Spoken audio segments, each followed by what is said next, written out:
Hello, I'm Ronnie Eldridge. Welcome to Eldridge and Company. Even though Egyptian women and their children were part of the revolutionary forces in Egypt and joyously celebrated the people's victory, they know they still have a struggle to achieve true justice, freedom, and dignity. My guest is Nawal El Saadawi, a renowned Egyptian icon, a novelist, physician, scholar, and leading feminist activist. And she is prepared for this challenge. Welcome. It's so nice to have you here. Thank you. So I read something that you said during the revolution or the uprising. Does it have a different meaning, revolution and uprising? I prefer revolution. All right. That's because you're a revolutionary. You said it was like a dream. It must have been so exciting to see all of that. Tell me about it. It was, since I was a child, 10 years of age, I was very sensitive to injustices. And I was surrounded by injustices because I came from a peasant, poor family, and I was a girl. So I felt that in school, at home, in the street, that I am not equal to others. I am not equal to my brother. I am not equal even to the girl schoolmate whose father is richer or has higher post than my father. Class, she belongs to upper class. So I very much felt class oppression and gender oppression. So I rebelled. And I was dreaming of another world where people are equal and there is dignity for me, because I felt that my dignity is lost by how people treat me. And also I felt there is no freedom, there is no justice. So I was dreaming of this revolution since 10 years. So it was delayed 70 years. And you went through so much to get there and see that. And so you knew what repression was really like and what the whole thing was about. Yes, but I struggled and I won, you know. Yep. I was never defeated. Can you imagine? That's what made you're so strong, right? It just yes, it's like vaccination. When you take vaccination against certain disease, you become resistant to it. And you never become pessimistic about it. You never let that, you have this optimism. Yes. And this joy of doing this. Oh, I am a happy person. That's wonderful. I am a happy person. Despite everything. But I teach creativity and dissidence. And creativity, though it has a very high price, I paid a very, very high price for my freedom and dignity. But what makes me happy and powerful and optimistic is this pleasure of creativity.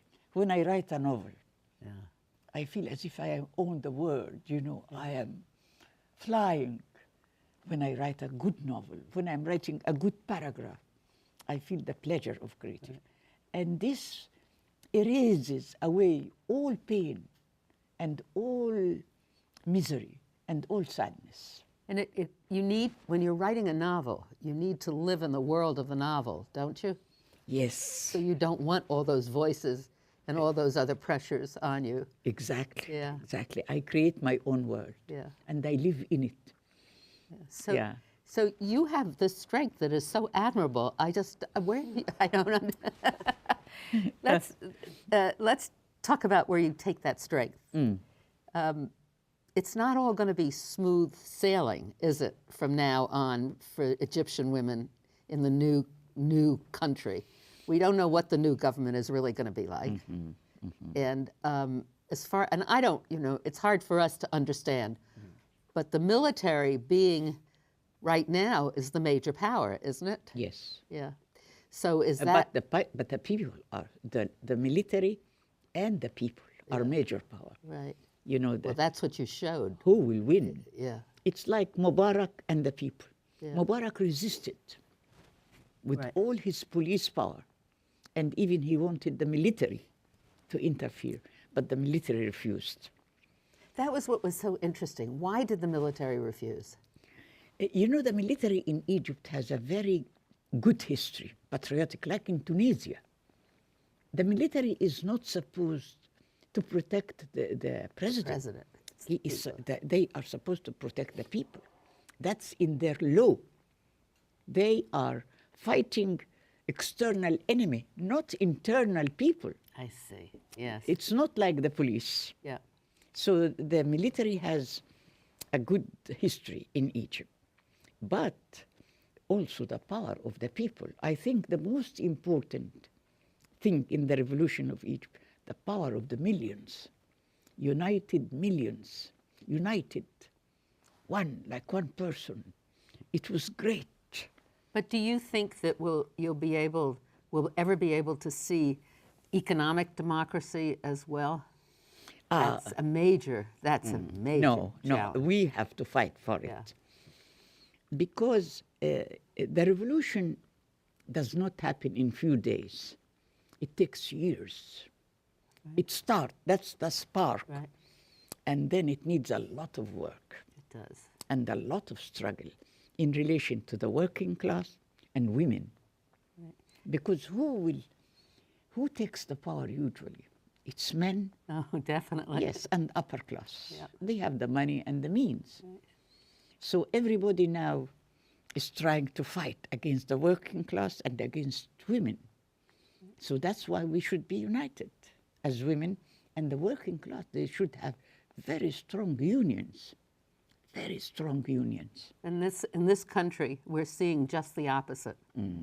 We need a universal revolution. You know, we see the tax benefits for the very rich. We see the cutting of all the social programs for the very poor and the poor and the middle class. And it is just amazing. And it's the same thing. Why do we think that the people with all the money are the smartest? I don't know. I wonder, but there was some demonstration in Wisconsin. Yes. Why not the American people Why? revolt? Yeah. Why? I don't know. You need a revolution. Yes. Really? We haven't had that kind of groundswell for something, I think, since the Vietnam War. You know, we've broken it down. I mean, the women had a very strong constituency for a while. The gay and lesbian and transgender, and they've had a very strong constituency. But we've all done it separately. It hasn't brought everybody together, and that's what I think was so striking about Egypt. We were united. Yeah. United, men and women, Christians and Muslims, children and adults. It was Everybody united. It was great. And also civilized, and also very peaceful. We were very peaceful, wonderful. even with the people who killed us, you know. Now you're faced with a committee, a group that's been appointed to write a new constitution. Yeah. And is there one woman on it? Did I read? No. That's the only Not woman a in the single. cabinet. She's the woman in the cabinet. No women No women in the new committee for the Constitution. for the Constitution. No young people And no young people. It was 8 old men of law. with white hair. Look at us.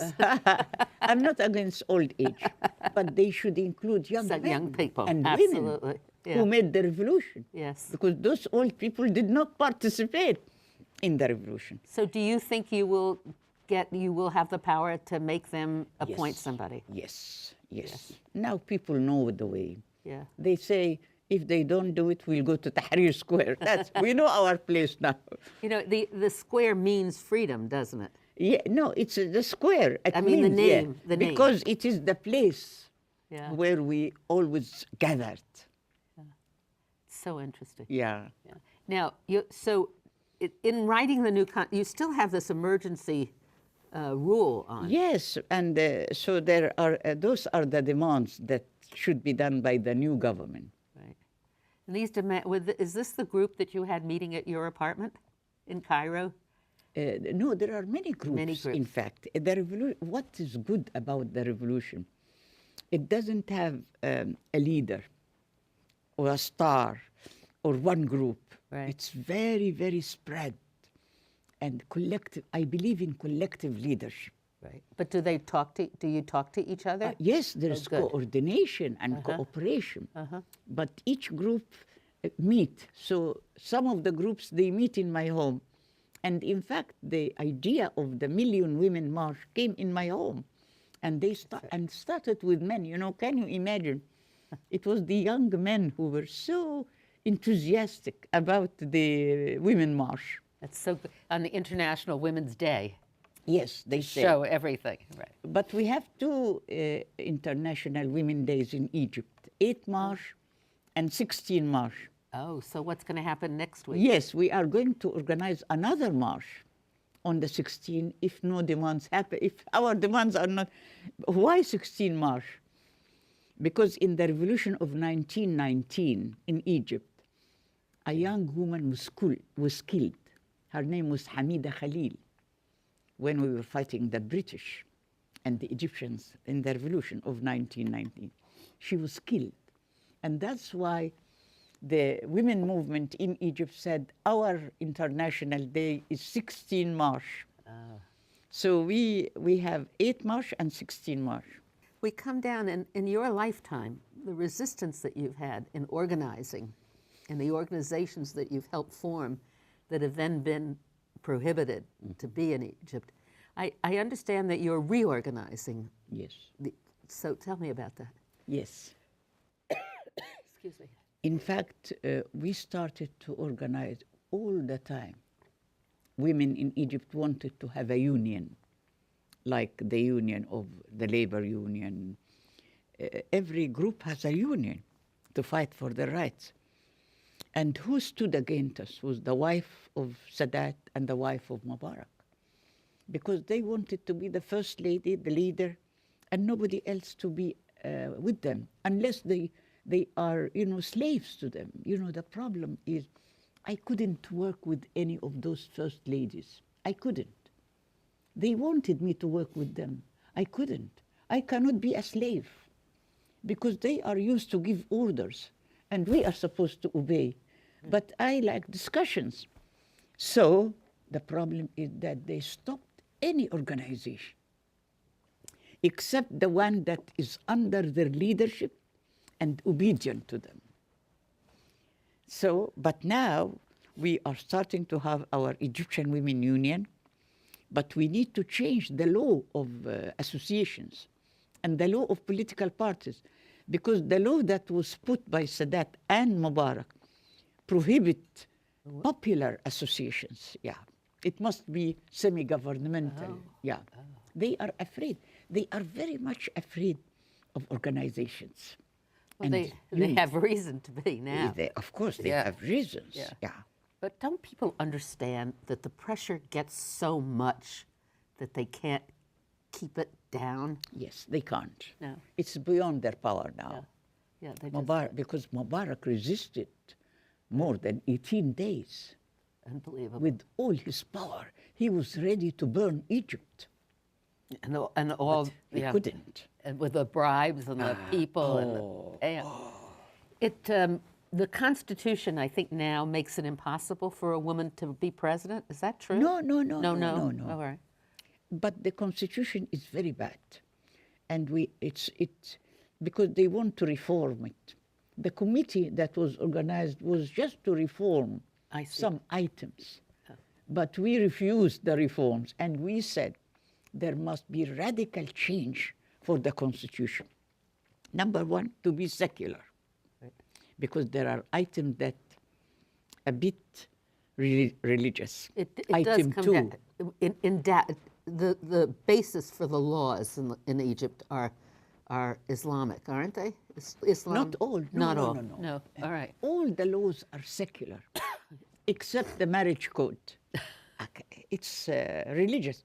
Islamic for the Muslims and Christian for the Christian. Why? Usually I ask in many of my rights, why the family code is still religious? Right. And all other laws are secular. But the Constitution is secular, but also there are some items, like item 2, that say that the religion of Egypt is Islam. Right. And we want to omit. We want to omit that item 2. And there is a fight now about that. And that's does that contribute to the suspicion of, what is it, the Islamic Brotherhood? What do you? Well, some people ask me this question: are you afraid of the Muslim Brothers? We said no. Yeah. Because the Muslim Brothers, the younger generations now, are secular, of the Muslim Brothers. The traditional leaders are religious, but the same with the with the Christian groups. Yeah. They are very religious. So we are not afraid of that. Our fear is related to the US power and Israel, you know. That's the real fear, external powers Yeah. who are afraid of the revolution. It's the oil. The problem of the region is the oil and Palestine, the land of Palestine. Is it a universal feeling, the opposition to Israel? The universal feeling related to what? To Israel. It's not to the basic existence of Israel, is it? No. No. We don't say Israel will throw it in the sea. No. We don't say that, no. But we say that Israel should respect the UN resolutions. Right. And should go beyond the 1967 war, you know, and that she should respect the state of Palestine and all that, just to obey the UN resolutions. Right. But Israel never obeyed UN resolutions. And the US is using the veto in spite of that against Palestinian people. This is very, very strange. And it's very strange. And we didn't expect Obama to be like George Bush. But, well, I hope he's not going to be. but in relation to Israel, it's the same. It's a very it's strong, yes. And he, especially because he's seeking re-election, and it's a very strong lobby. You know, a very strong a lobby. lot of us want to see peace between the Palestinians and Israel. But peace, you know, Palestinian people are peaceful, and they were working for peace all the time. Who did the aggression? It was not the Palestinians. So there must be some justice. And also you cannot have peace without justice. You cannot have peace You can't. without justice. It's the question. Other things that people always ask about Arabs, about the women's movement and the consciousness of being a woman and independent. Is that going to be a hard thing to really have permeate? That you have a democracy, you've gotten rid of the ruling class, you have a democracy. Are we ever going to be able to really have all the women believe in equality? Yes, women believe in equality. They do. Since they are born, Right. but they are silent. They tell them, shut up. They are afraid. Women are full of fears. I tried to get rid of my fear, you know, all my life. So women are ready for equality because it's for benefit. But men are resistant because equality against their interests. Well, it's a very revolution in the home. Yes, yes. It just makes the power distribution totally different. And democracy in the home, because usually I ask, what's democracy? If you don't have democracy at home, you cannot have a democracy in the state. And if you have class oppression and poverty, you cannot have democracy. Because democracy means economic equality, social equality, political equality, everything equality. If you don't have that, then that's why I didn't feel democracy here. I think there is a problem of democracy here. You know, it was interesting before we were talking about religion being part of the state. And of course we have this enormous debate about gay marriage. And that's religion. Because you get a civil license to get married. It's just, why can't you do that? And then if you want to go on to a church and get married, then you do. But it's a universal thing. I mean, it's all over the world, isn't it? I know, yes. Our Well, religions are causing, it's a terrible thing for me to say, but our religions cause us many problems. All religions. Yeah, All. definitely. Especially the monotheistic. Yeah. Monotheism. I am critical of the three monotheistic religions. And I spent years studying the three holy books, yeah. There are problems. I've always felt that they were originated to keep law and order in a community. Yeah. Because they're based on fear, essentially. Fear and oppression, slavery. Yes. Slavery. Because the three monotheistic religions when they evolved in history, it was a slave society. And that's why many of the slave value system reflected in the three religions. It's interesting. And especially slavery of women and of the poor. You have been through so much, but it seems to me you still believe in political action. You do believe in a political action. It Depends. what do you really. mean by political I don't know. action? When I asked the question, I got. I don't know, but Yeah. I believe in fact. I mean, do you our- want to see more? You want to see more women run for office and be elected? No, no, you no, don't? no. I don't care about politics in a That sense. sense.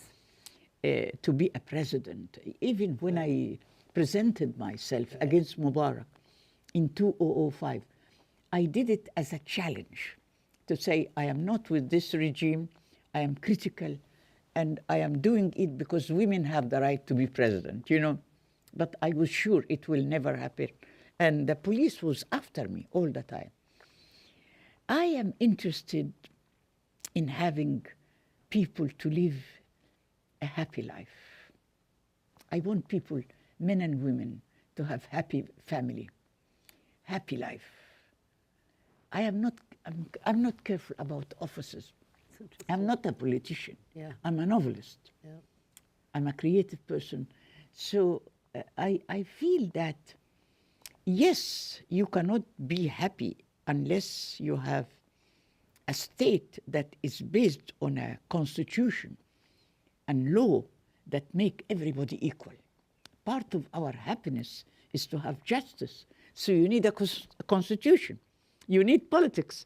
So everything is politics. Yep. So that's why I am interested in politics, because without politics, we cannot have a good law or an equal constitution. We cannot have, so you have to go into politics. It's interesting. I can't remember anybody who has the goal of bringing happiness to everybody. And it's a wonderful way to think about the whole thing. Yeah. Yeah. You're a novelist, but you also were a practicing physician, Yeah, I'm a psychiatrist. a psychiatrist. But originally, weren't you practicing gynecology? Yes, I was. And is that, it seems to me reading it, that's what sort of spurred all the activism,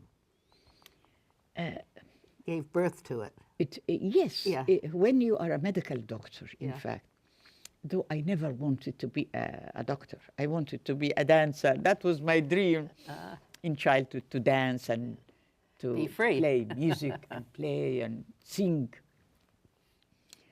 But my father and mother wanted me to be a medical doctor. But I never regret it. It's important. And creativity, I teach creativity and discipline. And the basis of creativity is connection. To connect the physical with the political, the personal with the political, the medicine with literature, with politics, with economics, with history. We study in our universities in a very fragmented way, fragmented knowledge. You know, doctors know nothing about politics or economics, though it's related. Writers know nothing about the body, the dissection of the body. It's important to know how my lung works, Right. etc. So we need to connect between these different areas. It seems to me here, the educational system, more and more young people in college and studying are picking specific skills. And that's a very, Very bad. that's it. Very bad. And I have been teaching here in the States for almost 20 years. And I teach creativity and dissidence. I love that. Yeah. And I try to undo what education did to students, you know, to unfragment, because their head is full of fragmented knowledge because of specialization in very minute little things. Of course, specialization is very important, but we have to reunite and to reconnect. Right. And it's the opposite of your concept of collectivism. If you want to work with all different kinds of people and groups, Yes. you have to have a broad range, right? Yes, exactly. Yeah. So are we ever going to achieve that? I beg your pardon? Are we going to achieve that? Are we going to change it? Yes, We yes. are. I am hopeful, and hope is power. We are going. Because if we look back 100 years ago, Right. we're humanity. We are more human now. Yeah. Do you think so? You agree? I think so. Yeah. Yes, yes. I think there is progress all Yes, the time. yeah. I think that that's a wonderful attitude to have, and it's something everybody has. That you present this incredible palette of love, happiness, progress, creativity, poetry, novels. It's wonderful. Though my life is the opposite. Well, we've come to the end of this half hour. I can't believe it, and I'm sorry because I would love to talk to you forever, but thank you so much for Thank coming. you. I enjoyed it. Thank you very much. Thank you.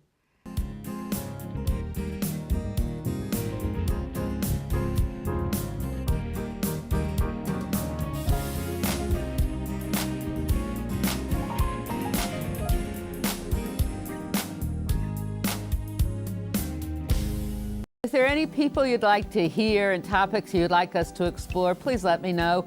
You can write to me at CUNY TV, 365 Fifth Avenue, New York, New York, 10016, or you can go to the website at cuny.tv and click on Contact Us. I look forward to hearing from you.